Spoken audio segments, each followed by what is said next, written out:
Alright, so today we're going to take a quick look at how you can reverse your videos using the SYN-FX app on iOS. So here's basically, we've got a clip and I'm going to reverse it. So I'm just going to tap the clip and go down here and hit reverse. Alright, then we just wait and there you go. The clip has been reversed and now it's playing backwards.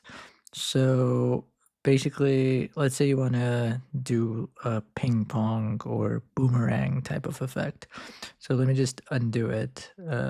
So now what we can do is next to the reverse clip, click on duplicate.